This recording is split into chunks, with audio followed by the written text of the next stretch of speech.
Well, obviously the school board is saddled with the responsibility of taking those public monies that are collected from our taxes and making sure that those funds are spent efficiently to benefit the maintenance of the school, teacher salaries, obviously, employee salaries, equipment that's needed, and all the things that make a school function, whether it be an elementary level or middle or high school.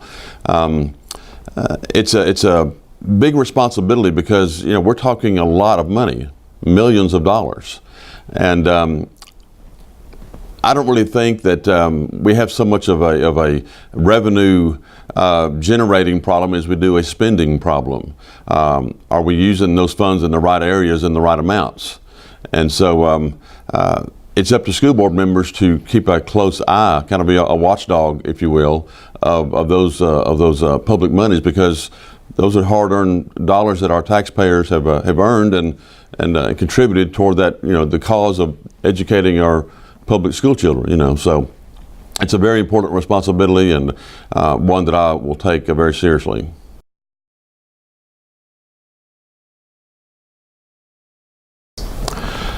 I have been in church ministry basically all my life in one staff member position or another. I presently pastor a church in the district, and so I have a pretty unique perspective on budgets.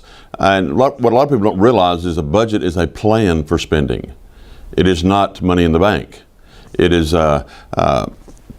based upon usually anticipated revenue.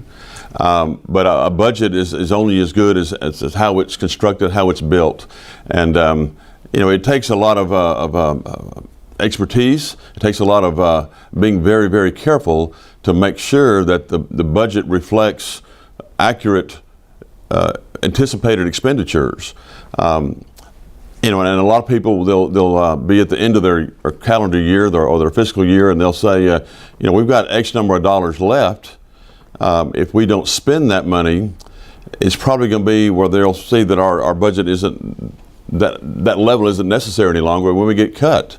And so that's a common issue, no matter what organization we're talking about, that we need to get past that. It doesn't necessarily mean that if you don't spend all your budget that you're not going to get the same amount next year. But a budget, like I said, is a plan for spending.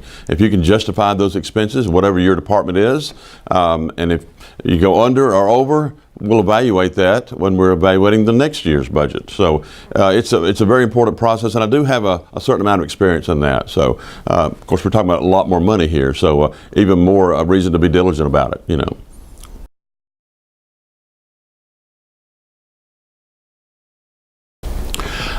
I do know that in recent months and maybe even the past couple of years, there have been some improvements in test scores and improvements in the grades, the overall grade that a school receives, and that's good. But there's still too many schools that are at a barely passing or a substandard level. I think we have some amazing children in our school system, and I think we're very good at recognizing those achievements, whether they be in athletics or academics or the arts. We're good at recognizing that those very hard to accomplish achievements, and we need to do more of that, I think. And it's an amazing thing once you spark a child's learning. It's almost like they're almost self-directed after that. They just feed off of learning more and more and more, but it takes that spark and good programs and good teachers and of course good parents that are doing their job as well help make all that possible. So we're doing some good things, but obviously there's room for improvement.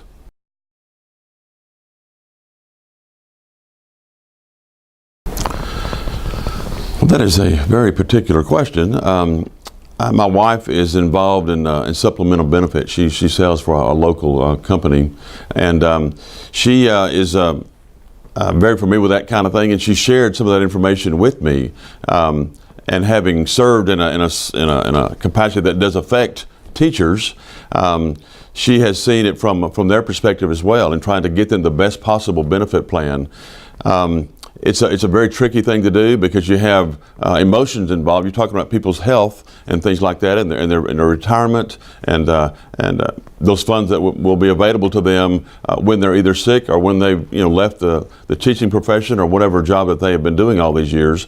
It's a very tricky thing to do, and we want to make sure that we take care of our folks, because they have put in many years of service, whatever their level or whatever their capacity was in their job, and we want to make sure and take care of those folks. That particular thing that you mentioned deserves some more study by myself, and so I plan on doing that. There's a lot of, I won't kid you, there's a lot of education that I need to get in order to be up to speed on some of the issues that will be coming across my desk. So we're definitely going to take a look at that and many other important issues.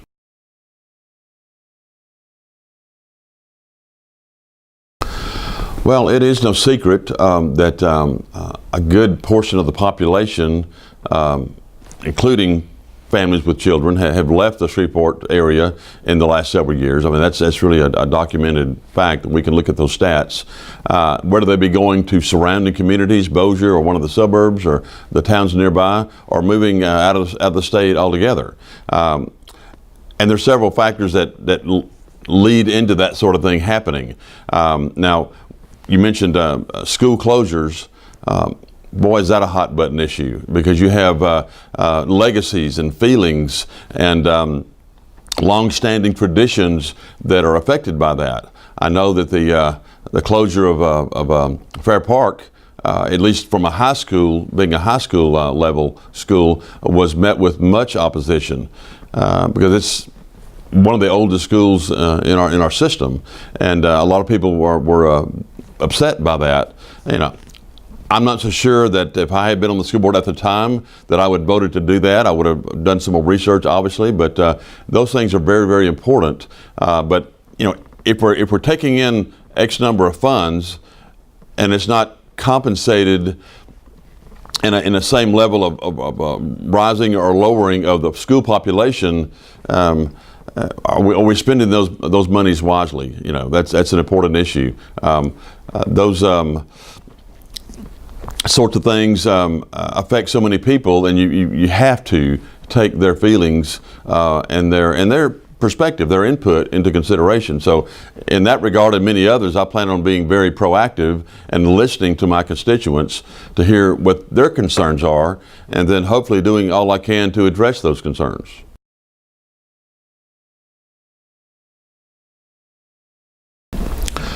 Well, in my particular district, there's one high school, one middle school, and 3 elementary schools. And while I will have primary responsibility for seeing that those schools are taken care of, it does not release me from the obligation of making sure that all the schools in our entire system are funded adequately, that they're given the proper resources and tools, the best possible teachers that are available. Those things do affect the entire school board, and you have an influence not only on your own district but on all the schools in the system. So it's a situation where maybe District 10 may be my child, but there's a family out there that I have to be concerned about. So I look at it that way, and I plan on being a school board member to all the school system, not just my district.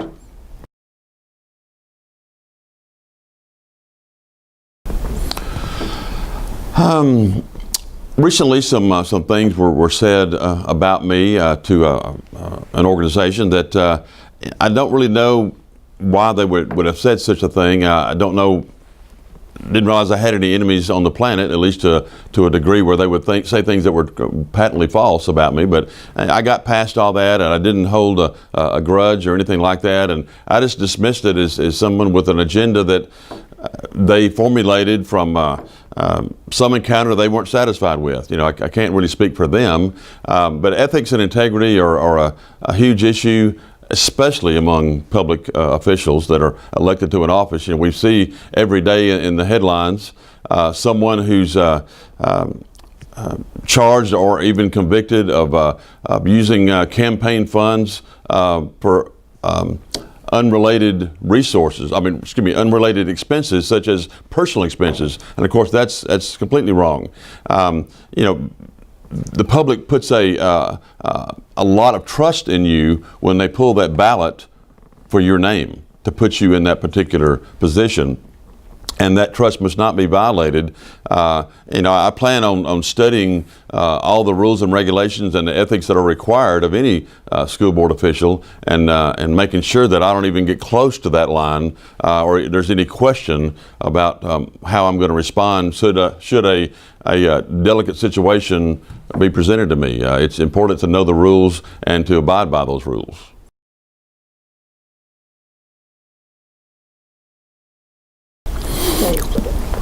I'm going to take a little liberty and give you 3 instead of the 2.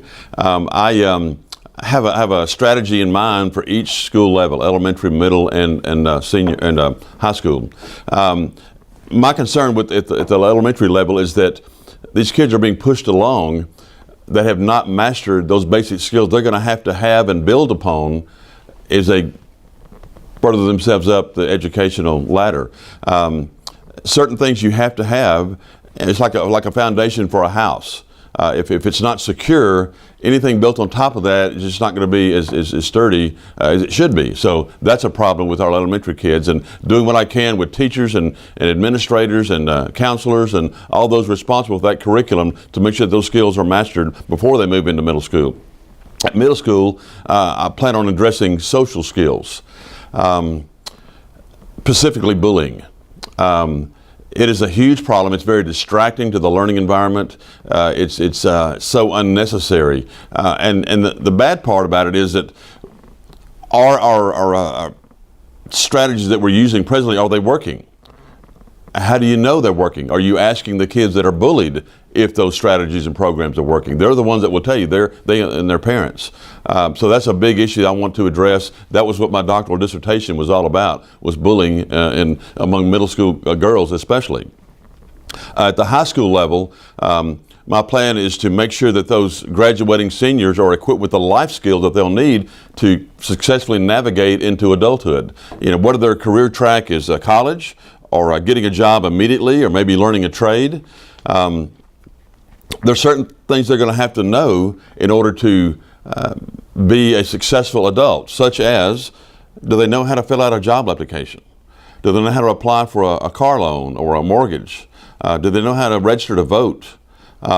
Those kind of things, it's sad to say that many of our graduating seniors do not know how to do, and that should not be the case. If they can find the square root of 1,000 or can recite all the points of the New Deal, that's fine. But is what they're learning in school going to be relevant to real life and being a successful adult? Because we want that for all our kids to become good, solid, contributing citizens. So that's very important.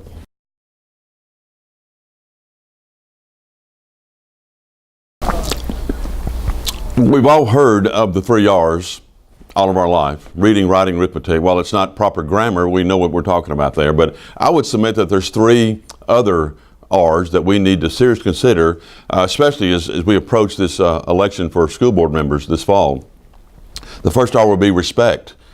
All the stakeholders in a school system, whether it be parents, teachers, students, employees, administrators, we need to respect each other's role and respect the contribution that each of those stakeholders makes to the success of the entire school system. The second R would be responsibility. All of us have a responsibility to do our job, again, whatever our role is, to make sure that our kids get the best possible education. And it certainly doesn't end when they walk out the door after the school bell rings in the afternoon. That education must be enhanced, it must be bolstered, it must be helped along by our parents. That's very, very important. The third R would be relevance.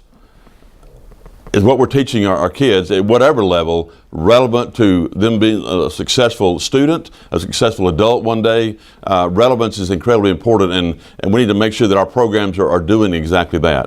The last thing I'd want to mention, a quote from William Butler Yeats. He said, "Education is less about filling a bucket than it is about igniting a fire." I want our kids to have a love of lifelong learning that will spur them to be a learner all their life, no matter what field they enter into. And that starts at the youngest level, and that spark needs to continue all through their school career. So inspiration is not an easy thing to accomplish, but it's so important.